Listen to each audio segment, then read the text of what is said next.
बहुत पुरानी बात है। एक आदमी था जिसे एक बीमारी थी, बहुत ही ज्यादा बोलने की।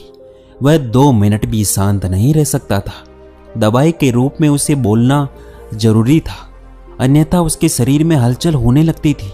उसे किसी भी विषय में हर 2 मिनट में बोलना ही होता था। वह आदमी भी इससे बहुत परेशान था और सोचता था कि कैसे इससे छुटकारा पाऊं। वह गुरु की तलाश में बाहर निकला। उसे एक पेड़ के नीचे एक गुरु साधना में लीन दिखाई दी। उसने सोचा, यही शायद मेरी मदद कर सकते हैं। वह साधना पूरी होने का इंतजार करने लगा। जैसे ही गुरुजी साधना से बाहर आए, वह आदमी उनके चरणों में गिर पड़ा और बोला कि गुरुजी, मैं आपका शिष्य बनना चाहता हूँ। गुरुजी ने भी उसको अपना शिष्य बना लिया।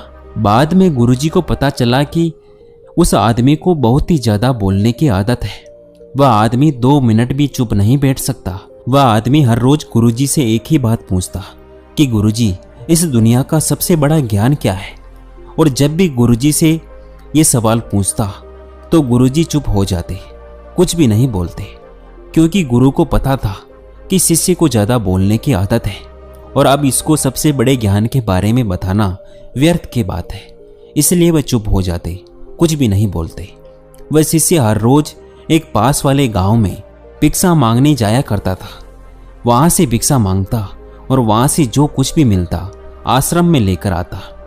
गुरुजी को इस बात का पता था कि शिष्य को कुछ ज्यादा बोलने की आदत है। इसीलिए गुरुजी उस शिष्य का ख्याल रखते, ध्यान रखते कि कहीं मुसीबत में ना फंस जाए। एक दिन वह शिष्य एक गांव में भिक्षा मांगने के लिए जाता है और किसी घर में जाकर भिक्षा मांगता है। अब उसे ज्यादा बोलने की आदत थी। वह 2 मिनट भी चुप नहीं बैठ सकता। इसीलिए उसने उस घर में नजर घुमाई तो उसकी नजर एक भैंस पर पड़ी।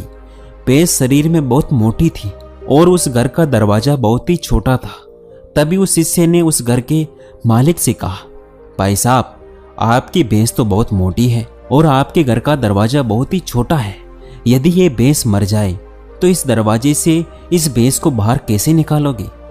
जैसे ही ये बात उस आदमी ने सुनी, वह डंडा लेकर शिष्य के पीछे पड़ा उसे मारने के लिए, लेकिन वह शिष्य वहां से भाग खड़ा हुआ। अब भला कोई आदमी अपने ही घर के नुकसान के बारे में किसे सुनेगा, वह भी एक भिक्षु के मुख से। वह शिष्य वहां से भागते हुए दूसरे घर में जाता है और वहां पे जाके वह भिक्षा मांगता है और वहां भी वह शिष्य घर में नजर घुमाता है कि किस विषय के बारे में इस घर के मालिक से बात करूं। तभी सामने एक औरत बैठी थी। उस औरत से वह कहता है कि देवी, आपने हाथों में इतनी खूबसूरत चूड़ियां पहन रखी हैं। यदि आपके पतिदेव मर जाए तो इस चूड़ियों का क्या करोगी? वह औरत भी शिष्य पर बहुत गुस्सा हुई और डंडा लेकर उसके पीछे दौड़ पड़ी। उस औरत ने कहा, एक भिक्षुक अपने मुख से ऐसा बोलता है? एक तो मैं आपको भिक्षा दे रही हूँ, ऊपर से आप मेरे पति को मारने की बात कर रहे हो। उस औरत ने उस शिष्य को अपने घर से निकाल दिया। अब शिष्य की वह आदत थी, वह कई बार मार खा चुका था, लेकिन उसकी आदत नहीं छूट रही थी। अब शिष्य को उस गांव में कोई भी भिक्षा नहीं मिली। इसी के चलते वह एक गांव से दूसरे गांव जा रहा था। जब जंगल में पहुंचा तो उसे एक मानव खोपड़ी दिखाई थी। उसने सोचा, भला ये किसकी मानव खोपड़ी पड़ी है? वह उस मानव खोपड़ी के पास जाता है और जाकर देखता है कि खोपड़ी तो बोल रही है। उस खोपड़ी ने कहा कि भाई, तुम कौन हो? तभी वह शिष्य थोड़ा सा डरा और बाद में बोला कि मैं तो एक भिक्षुक हूँ, भिक्षा मांगता हूँ, लेकिन तुम कौन हो और यहाँ क्या कर रहे हो? तभी उस खोपड़ी ने कहा कि मैं एक शिकारी हूँ और ज्यादा बोलने के कारण मैं यहाँ पहुँच गया। तभी शिष्य ने सोचा, भला खोपड़ी कैसे बोल सकती है? ये तो सिर्फ एक हड्डियों का ढांचा है, ये कैसे बोल सकता है? और ये बात यदि मैं राजा को बताऊंगा तो राजा जरूर मुझे इनाम देंगे। इसी के चलते वह शिष्य दौड़ता दौड़ता राजा के दरबार में पहुंचा और राजा को जाकर अपनी सारी बात बताई। राजा को पहले तो लगा कि इसने मदिरा पी रखी है और इनाम के चक्कर में इतनी बकबक कर रहा है। बाद में जब शिष्य अपनी बात पर अड़ा रहा तो राजा ने कहा, ठीक है, यदि तेरी बात सच निकली तो तुझे इनाम दिया जाएगा, अन्यथा तुझे फांसी लगवा देंगे। शिष्य ने कहा, महाराज, मैं भला झूठ क्यों बोलूंगा? आप मेरे साथ चलकर जंगल में देखिए, आपको खुद विश्वास हो जाएगा। इसके बाद राजा ने आदेश दिया कि 4 सैनिक इसके साथ जाओ अगर इसकी बात सच निकलती है तो इसको अपने कंधों पर बिठाकर लाना, और यदि इसकी बात झूठ निकलती है तो इसको घसीटते हुए राजमहल लेकर आना। अब जैसे ही चारों सैनिक वहां पर पहुंचे तो वहां पर खोपड़ी तो पड़ी थी, और उस खोपड़ी से शिष्य ने पूछा कि तुम यहाँ कैसे पहुंचे? तो खोपड़ी कुछ भी नहीं बोली। बार बार शिष्य ने उस खोपड़ी से पूछा, लेकिन खोपड़ी कुछ भी नहीं बोल रही थी। बहुत देर होने के बाद सैनिकों ने उस शिष्य को पकड़ लिया और घसीटते हुए राजा के महल में लेकर आए, और राजा से आकर कहा कि महाराज, ये तो झूठ बोल रहा है, खोपड़ी तो वहां पर पड़ी थी, लेकिन खोपड़ी भला कैसे बोल सकती है? ये तो मूर्ख आदमी है, इसको तो कुछ पता ही नहीं है। तभी राजा ने आदेश दिया कि इस आदमी को फांसी पर लटका दो। इतना सुनते ही वह आदमी थरथर कांपने लगा और अपने गुरु को याद किया कि गुरुदेव, आज मुझे बचा लीजिए, नहीं तो आज मेरी मौत पक्की है। जैसे ही शिष्य अपने गुरु से अर्जी करता है, गुरु को आश्रम में बैठे बैठे आभास हो जाता है कि शिष्य किसी मुसीबत में पड़ गया है, और वो ज्यादा बोलने के चक्कर में ही मुसीबत में पड़ा है। गुरु भी जल्दी जल्दी अपने शिष्य के पास आते हैं और राजा को जैसे तैसे समझाकर उस शिष्य को वहां से छुड़ा देते हैं, और शिष्य और गुरु दोनों ही आश्रम में वापस आ जाते हैं। तभी वह गुरु कहता है कि मैंने तुझे कितनी बार कहा कि ज़्यादा मत बोलो, ज़्यादा बोलने के चक्कर में आदमी कभी कभी बुरा फंस जाता है। तभी वह शिष्य कहता है कि गुरुजी, मेरी आदत पड़ गई है, अब मैं चाह कर भी इस आदत को नहीं छोड़ पा रहा हूँ। मुझे पता है कि मुझे सिर्फ दुनिया का सबसे बड़ा ज्ञान मिल जाएगा तो मेरा मन अपने आप शांत हो जाएगा, मैं अपने आप चुप हो जाऊंगा, लेकिन आप हो कि मुझे सबसे बड़ा ज्ञान बताते ही नहीं हो। मैं आपको कितने दिनों से पूछ रहा हूँ। जैसे ही उस शिष्य ने सवाल किया, गुरुजी फिर से चुप हो गए, वह कुछ भी नहीं बोले। अब वह शिष्य गुस्से में वहां से चला जाता है और कहता है कि गुरुजी, मुझे बड़ा ज्ञान बताना नहीं चाहते। इसके बाद वह शिष्य एक तरफ जाकर बैठ गया। रात का अंधेरा पड़ गया था, शाम हो गई थी। प्रकृति में पाए जाने वाले हर चीज अपनी गहरी नींद में चले गए। तभी शिष्य आकाश में देखता है, सारे तारे टिमटिमा रहे थे और रात की एक शांत आवाज सुनाई दे रही थी, जो अंधेरी रात में हमेशा सुनाई देती है। तभी शिष्य को धीरे धीरे एक आभास होता है, उसको एक आवाज सुनाई देती है। वह आवाज थी मौन की। उसका मन एकदम खुश हो गया, वह कुछ भी नहीं बोल पा रहा था। उस दिन उसका मन एकदम शांत हो गया। उसको एक अलग सा आभास होने लगा, उसको एक अलग सी शांति प्रतीत हुई, और उसको लगा कि शायद दुनिया का सबसे बड़ा ज्ञान यही है। और गुरुजी हमेशा मुझे बताते आ रहे थे, जब भी मैं उनको पूछता तो वे शांत हो जाते, कुछ भी नहीं बोलते, और यही दुनिया का सबसे बड़ा ज्ञान है। ज़्यादा बोलने के चक्कर में कई बार मुसीबत में फंसा तो गुरुजी ने ही मुझे बचाया, और गुरुजी मुझे हर बार ज्ञान दे रहे थे, लेकिन मैं ही इस ज्ञान को समझ नहीं पाया। तभी वह शिष्य बैठकर पूरी तरह से मौन का आनंद लेता है, शांति का आनंद लेता है। उसके बाद वह शिष्य वहां से उठकर अपने गुरु के पास जाकर बैठ जाता है, चुपचाप बिना कुछ बोले। तभी गुरु को पता चलता है कि शिष्य को मौन मिल गया है। तभी वह गुरुजी कहते हैं कि दुनिया का सबसे बड़ा ज्ञान मौन नहीं है, लेकिन मौन ही रास्ता है सबसे बड़े ज्ञान को पाने का। सबसे पहले हमें मौन होना पड़ेगा, तभी हम सबसे बड़े ज्ञान को पा सकेंगे। इसके बाद गुरुजी कहते हैं कि इस दुनिया का कोई भी शब्द मौन से बड़ा नहीं हो सकता। मौन एक तपस्या है, मौन एक साधना है।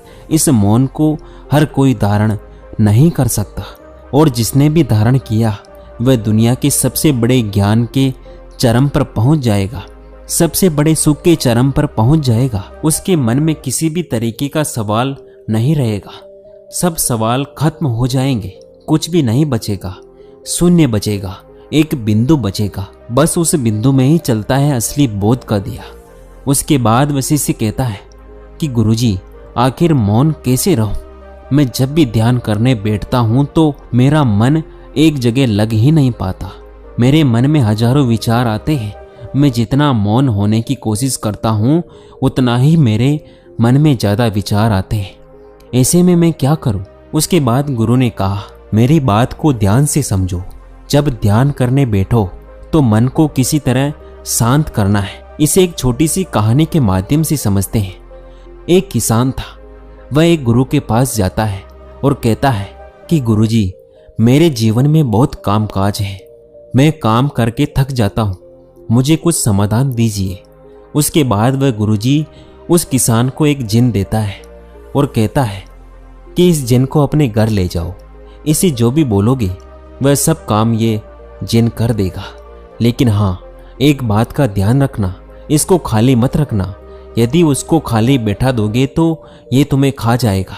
किसान ने कहा, गुरुजी, खाली बैठने का तो कोई काम ही नहीं है, मेरे पास इतना काम है कि ये पूरी जिंदगी व्यस्त रहेगा।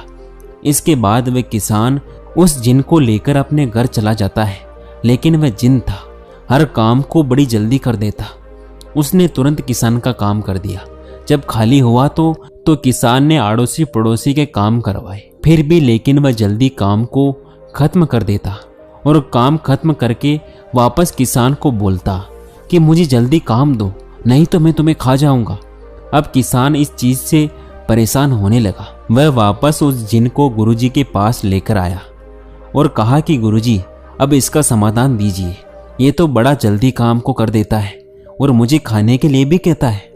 तभी वह गुरुजी उस जिन को और किसान को लेकर उस खेत में जाते हैं और उस जिन को कहते हैं कि एक बांस का डंडा लेकर आओ। वह जिन डंडा लाता है और गुरुजी उसको खेत में रोप देते हैं। उस डंडे को रोप कर उसके बाद गुरुजी उस जिन को कहते हैं, जब भी तुम्हें एक किसान कोई काम के लिए बोले और काम खत्म हो जाए तो इस डंडे पर चढ़ना और उतरना। तुम्हारे पास जब काम ना हो तो ये काम करते रहना। ये सुनते ही किसान बहुत खुश हो गया, क्योंकि उसको समाधान मिल गया था। अब अगर जिनके पास काम नहीं रहेगा तो वह डंडे पर उतरता चढ़ता रहेगा। अब वो किसान को परेशान नहीं करेगा। हमें ध्यान के समय अपने मन को सांस के साथ बांध देना है। जैसे सांस बाहर जाती है तो उसके साथ मन को बाहर, और जैसे सांस अंदर जाती है तो मन को अपने अंदर। धीरे धीरे इसका अभ्यास करते जाओ। धीरे धीरे आपका मन शांत होता जाएगा। ऐसा नहीं है कि सिर्फ तुम ध्यान के समय ऐसा करो। जब भी तुम काम करते हो, कहीं जा रहे हो, किसी से बात कर रहे हो, उस समय मौन रहकर अपनी सांस पर ध्यान दो। अपने मन के अंदर की आवाज को सुनो, सांस की आवाज को सुनो, उसी के साथ अपने मन को जोड़ दो। धीरे धीरे आपका मन पूरी तरह शांत हो जाएगा। जब भी कभी बोलना पड़े, किसी को जवाब देना पड़े, पहले याद कर लो कि क्या बोलना है। उसके बाद कम से कम 5 सेकंड रुक जाओ, उसके बाद ही अगले को जवाब दो। इससे तुम्हारे ज़्यादा बोलने की आदत भी कम हो जाएगी। और जब तुम्हारे पास बोलने के लिए 2 ही बातें हो तो उसमें से एक ही बात बोलो, और जब तुम्हारे पास बोलने के लिए 3 बातें हो तो उसमें से 2 ही बातें बोलो। धीरे धीरे ज़्यादा बोलने की आदत चली जाएगी, क्योंकि हमारे मन को शांत करने से पहले चुप तो रहना ही होगा, जुबान को बंद करना ही पड़ेगा। शांति को मुंह से बोलकर या लिखकर नहीं बताया जाता, उसे सिर्फ अनुभव किया जा सकता है। और जब तुम मौन होकर अपने ध्यान में उसको अनुभव करोगे, तभी उसकी तुम्हें असलियत का पता चलेगा। अब उस शिष्य को मौन का महत्व पता चल चुका था। उसे दुनिया के सबसे बड़े सुख का अनुभव हो चुका था। उसे असली शांति का अनुभव हो चुका था। हमें भी अपनी जिंदगी में मौन होकर उसका लाभ उठाना चाहिए। इस मौन के अंदर जो शांति है उसका वास्तव में कोई अद्भुत अनुभव होगा, क्योंकि इतने बड़े बड़े संतों ने, भगवान बुद्ध ने इसको सबसे सर्वोपरि बताया है, सबसे बड़ा सुख बताया है, ज्ञान का पहला मार्ग बताया है। तो हमें भी अपने जीवन में मौन होकर अपने मन को शांत करके इसका अनुभव जरूर करना चाहिए। दोस्तों, इस वीडियो में बस इतना ही। अगर आपको ये कहानी अच्छी लगी हो तो हमें कमेंट करके ज़रूर बताएं, और ऐसी ही कहानियाँ सुनने के लिए इस चैनल को सब्सक्राइब जरूर करें। धन्यवाद।